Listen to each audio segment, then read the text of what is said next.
चीज़ को बनाने में, लेकिन ये हाउस ऐसे की ऐसे इंटेक्ट है। ये काजा के अंदर है और काफी पुराना विंटेज हाउस है। दिल्ली का नाम सुना हो तो उस तरह का नजारा मेरे सामने है। अभी हम लोग निकल रहे थे वर्ल्ड के हाईएस्ट पोस्ट ऑफिस की तरफ और रास्ते में ये वैली दिखाई दी, और इस वैली को अगर आप देखेंगे तो आपको बिल्कुल ग्रैंड कैनियन की याद आने वाली है। वो एक छोटी सी चीज दिखाता हूँ आप लोगों को। कोरल रीफ्स के बारे में पता होगा। समुद्र के नीचे हम लोग देखते हैं तो व्हाइट कलर का स्ट्रक्चर दिखाई देता है, तो वो स्ट्रक्चर भी यहाँ पे इंटेक्ट है। कितने दुर्गम रास्ते हैं, कितनी मुश्किल से हम लोग पहुंचे हैं यहाँ पे, मेरे को पता है। लेकिन मैच में इंटरेस्ट हो गया। छक्के बिठा रहा है बैट्समैन एक नंबर।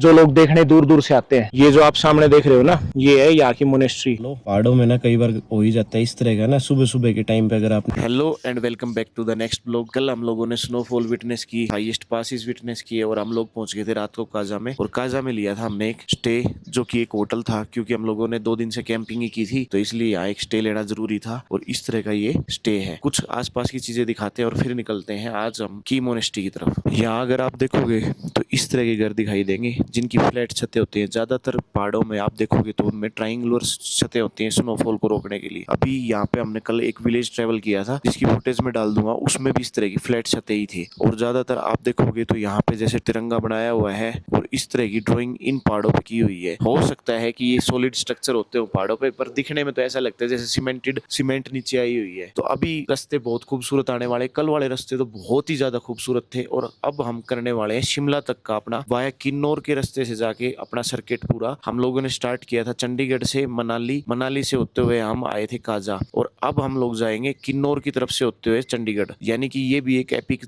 रोड ट्रिप जर्नी होने वाली है। अगले 2-3 दिनों में जो भी आएगा रास्ते में आपको दिखाते चलेंगे। गाइस इस झोपड़ी के ऊपर ना ये झंडा सा लगा के ऐसे थाली उल्टी लगा के लगा रखे हैं। इसके बारे में किसी को पता हो तो मेरे को जरूर बताना। दोस्तों देखो पुराने और नए में कितना डिफरेंस हो जाता है। ये जो छत है ये पुराने जमाने की बिल्कुल मट्टी से बना रखी है, नीचे घास रखी है यहाँ पे इस एरिया में, और ये ऑटोमेटिक सीमेंटेड सी हो गई है। अब स्नोफॉल हो, बारिश हो तो इस पे पानी ठहर जाएगा, बाद में इनको किसी तरह से पाइपलाइन या उस तरह से हटाना पड़ेगा।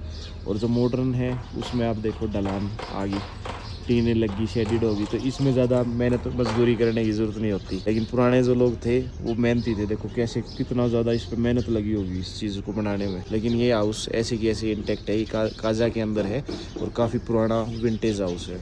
बात की जाए काजा के माल रोड की, तो माल रोड तो नहीं कह सकते इसको, एक मार्केट सी है। बाकी इस मार्केट में खाने पीने का सब कुछ मिल जाएगा। स्टेज वगैरह काफ़ी अच्छे हैं। हमारा ये प्लान था कि हम लोग लांगजा विलेज में रुक जाएं, लेकिन बहुत ज़्यादा हाई एल्टीट्यूड होने की वजह से यहाँ पे स्टे लिया। बाकी लांगजा की भी आज प्लानिंग है हमारी। अब मैं जा रहा हूँ की मोनेस्ट्री का रास्ता मैंने छोड़ दिया। इक्किम, कोमिक और लांगजा ये तीनों विलेज एक ही रास्ते में आते हैं, कुछ कुछ दूरी का इनका डिफरेंस है। बाकी यहाँ पे आने के बाद नेटवर्क बिल्कुल खत्म हो जाता है। सबसे बड़ा ड्रॉबैक यही है इस एरिया का। तो अपने से तो लोगों से पूछ के ही जाना पड़ेगा। गाँव के अलग अलग रास्ते निकलते हैं, उसी हिसाब से डिवाइड करना पड़ेगी आज की आइटनरिया में। दोस्तों अगर आपने ग्रैंड कैनियन या डेथ वैली का नाम सुना हो तो उस तरह का नजारा मेरे सामने है। अभी हम लोग निकल रहे थे वर्ल्ड के हाईएस्ट पोस्ट ऑफिस की तरफ और रास्ते में ये वैली दिखाई दी, और इस वैली को अगर आप देखेंगे तो आपको बिल्कुल ग्रैंड कैनियन की याद आने वाली है।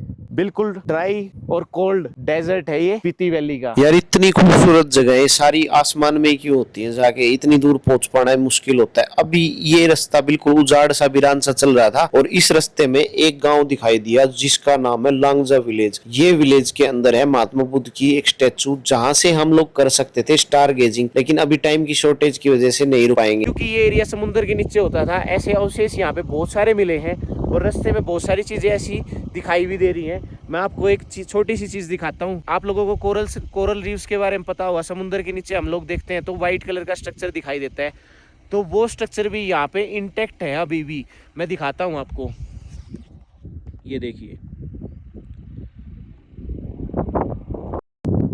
मेन रोड से ऐसे कच्चा रास्ता उतरता है पोस्ट ऑफिस के लिए। अभी जा रहे हैं इक्किम पोस्ट ऑफिस के लिए। इतने मुश्किल रास्तों से होते हुए 14,567 फीट की ऊंचाई पर बना हुआ ये पोस्ट ऑफिस बहुत ही खतरनाक रास्तों से घिरा हुआ है, और यहाँ के गांव के लोगों के लिए ये आज तक वर्ल्ड का सबसे ऊंचा फंक्शनिंग पोस्ट ऑफिस है इकलौता। और गाइज इस पे गाड़ी चलाते टाइम इस रोड पे ऐसा फील हो रहा है कि जैसे मैं आसमान से ऊपर किसी सड़क पर गाड़ियां चला रहा हूँ। यहाँ के लोगों को और उनके जज्बे को सलाम है कि लोग यहाँ बसे हुए हैं। ये है वर्ल्ड का सबसे ऊंचा विलेज। हाल की बात है यार, पानी कैसे पहुंचता होगा, इतने दुर्गम रास्ते हैं, कितनी मुश्किल से हम लोग पहुंचे हैं यहाँ पे, मेरे को पता है। तो लोग कैसे खाते पीते होंगे, देखना इतनी बंजर जमीन है, क्या क्या उगता हुआ है, कमाल की बात है, लोग रह रहे हैं। तो गाइस इस तरह से यहाँ एक शॉप है, इस शॉप से आप सर्टिफिकेट भी ले सकते हो, स्टैम्प भी ले सकते हो, फ्रीज मैग्नेट भी ले सकते हो, और यहाँ से आप पोस्ट कार्ड भी बना सकते हो जो आपके घर तक पहुँच जाएगा। ये आपको डालना है पोस्ट ऑफिस के अंदर। तो गाइस पहुँच गए हम वर्ल्ड हाईएस्ट पोस्ट ऑफिस पे, और अभी चल के करते हैं पोस्ट अपने पोस्ट कार्ड्स। थोड़ा सा जगह देना, लो अंकल कर देगा, 2 कार्ड है जी। लो पानी है बच्ची को, एक कार्ड कहाँ पर मिलेगा भैया? ये हो तो ना चिपके, इससे पानी है तो।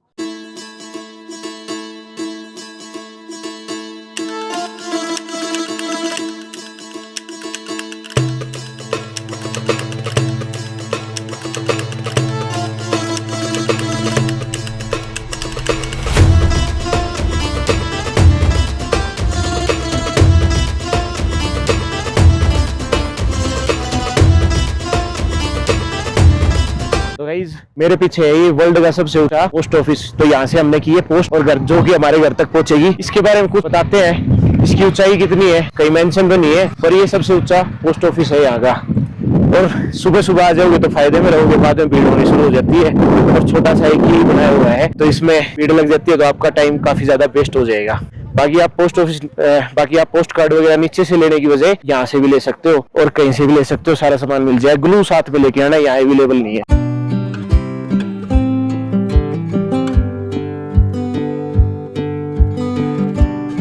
गाइस अब हमने काजा से शिमला का रास्ता पकड़ लिया है, लेकिन ये रास्ते मुझे जाने ही नहीं दे रहे, आगे बढ़ने ही नहीं दे रहे। कितने प्यारे प्यारे रास्ते आ रहे हैं, और ये यहाँ की खरपतवार है, शायद कोई फूल है, इसके बारे में पता करना पड़ेगा। और नीचे नदी देखो आप कितनी प्यारी है, ऐसे बह रहा है, साथ में खेत है इधर, और फूल तो दूर दूर है ही। इस तरह की खेती कर रखी है, ये एंटी खेती कर रही। क्या हुआ रखा एंटी, ये क्या है, क्या फसल है ये? मटर। ये मटर की खेती हो रही है गाइस यहाँ पे, कितना प्यारा एरिया है।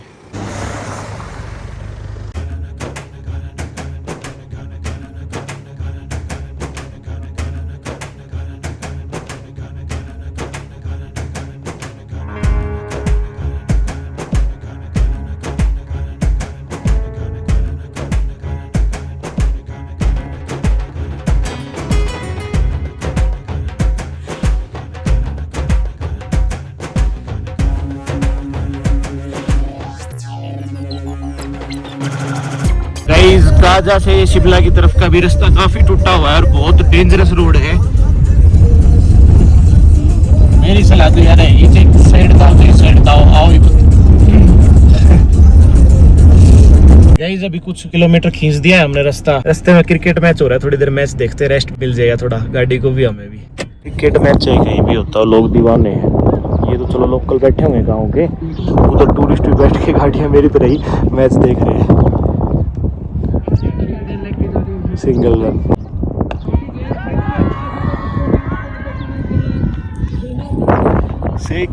गाइस ठंड तो लग रही थी, लेकिन मैच में इंटरेस्ट हो गया। छक्के बिठा रहा है बैट्समैन एक नंबर।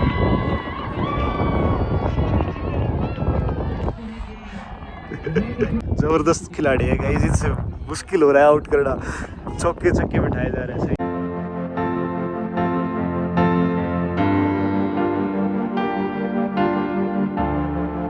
गाइस मात्र 30 बंदों का ये गांव है, पीछे बोर्ड भी, साइन बोर्ड भी लगा हुआ है, सिर्फ 30 बंदे।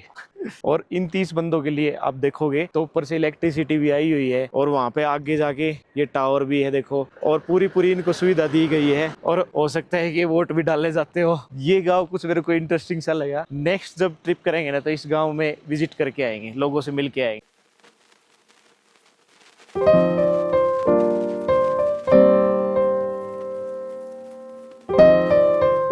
गाइस मैं टेबू में रुका था, टेबू में खाना खाने रुका था, तो यहाँ के होटल वालों ने बताया कि यहाँ केव्स भी है, तो मैंने सोचा कि खाना भी हजम हो जाएगा, थोड़ा देख के आते हैं। 300 मीटर के डिस्टेंस पे। गाइस अभी टेबू में थे, लंच किया था मैंने, तो मैं थोड़ा सा ऊपर आ गया हूँ। यहाँ पे बताया था कि टेबू में केव्स फेमस हैं, तो वो केव देखने आए अभी। और यहाँ से दिखाई दे रही है सबसे पुरानी टेबू की मोनेस्ट्री, जो लोग देखने दूर दूर से आते हैं। ये जो आप सामने देख रहे हो ना, ये है यहाँ की मोनेस्ट्री, पूरी मड से बनाई हुई है। और गाइस इन पहाड़ों को देख के ना मैं सोच रहा था, अगर यहाँ बारिश आ जाए तो ये सारे पहाड़ नीचे आ जाए, क्योंकि रेत ही रेत है खाली, और कुछ है ही नहीं देखो। लेकिन यहाँ के एक लोकल ने मेरे को बताया कि यहाँ बारिश आती ही नहीं है, इसलिए ड्राई एरिया है सारा। यहाँ सिर्फ आएगी तो स्नोफॉल होएगी। गाइस है ना इंटरेस्टिंग फैक्ट। और अब चलते हैं केव्स की तरफ। केव्स का अब कच्चा रास्ता शुरू हो गया है, कोई ज्यादा दूर नहीं निकलेंगे, पर आसपास की एक आधी केव देख के वापसी चलते हैं, क्योंकि हमें अभी 18 घंटे का घर का सफर तय करना है। गाइस इन केव्स का रास्ता कुछ इस तरह का कच्चा पक्का सा है। ये वो जगह है जो बहुत कम लोगों को पता है। टैबू आते हैं और बहुत कम लोग टैबू विजिट करते हैं वैसे भी, पर एक छोटी सी केव है ऊपर, एक नहीं है बहुत सारी है, लेकिन मैं एक ही विजिट करूंगा और आपको दिखाता हूँ अंदर क्या है। तो इस टाइप की एक केव्स है, काफी सुंदर केव्स हैं।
लेवल को हमने क्रॉस कर दिया है फाइनली।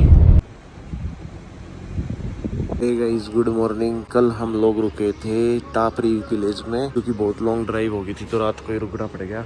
ये बस स्टैंड है टापरी का, उसके पास में ही हम रुके हुए थे। बहुत छोटा सा कस्बा है नारकंडा की तरह। ये सामने टेंपल है जिसमें भजन चल रहे हैं। ये छोटी सी एक मार्केट है इधर की। जैसा कि हमने बताया था आपको पिछले ब्लॉग्स में कि हमने पूरा सर्किट कंप्लीट किया है, चंडीगढ़ से मनाली, मनाली से काजा, और काजा से फिर शिमला, और शिमला से फिर दोबारा चंडीगढ़। तो ये सर्किट हम लोग कंप्लीट कर रहे हैं और लगभग हमारा कंप्लीट हो भी गया है। आज सिर्फ 12 घंटे का हमारा रास्ता रह गया है प्लेन तक जाने का। बहुत ही एपिक जर्नी रही है। बहुत तरह के पहाड़, लैंडस्केप, बहुत सारी नदियाँ हमने क्रॉस की हैं, बहुत सारी रिवर क्रॉसिंग की है। तो सारी चीज़ें मैंने पिछले ब्लॉग्स में दिखाई है, और आज भी बहुत बढ़िया बढ़िया चीज़ें रास्ते में आने वाली हैं। तो इस ब्लॉग को बहुत इंटरेस्ट लेके आखिरी तक देखना।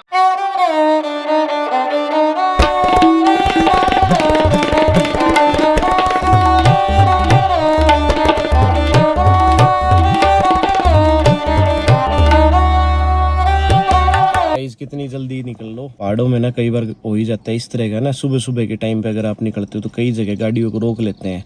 अभी यहाँ रोक रखा है किन्नौर में गाड़ी को। रीज़न यही है कि जैसे यहाँ माइनिंग चल रही है, बहुत ज़्यादा बड़े बड़े प्रोजेक्ट आए हुए हैं, तो उसके लिए ना यहाँ पहाड़ों पे लैंडस्लाइड हो जाती है। जैसे जो भी मतलब माइनिंग करते हैं और कुछ करते हैं, तो वो लैंडस्लाइड जिस टाइम पे काम चलता है ना, उस टाइम पे आधा पौना घंटे के लिए ना आम ट्रैफिक को रोक देते हैं, ताकि किसी तरह की कोई मिस हैपनिंग ना हो।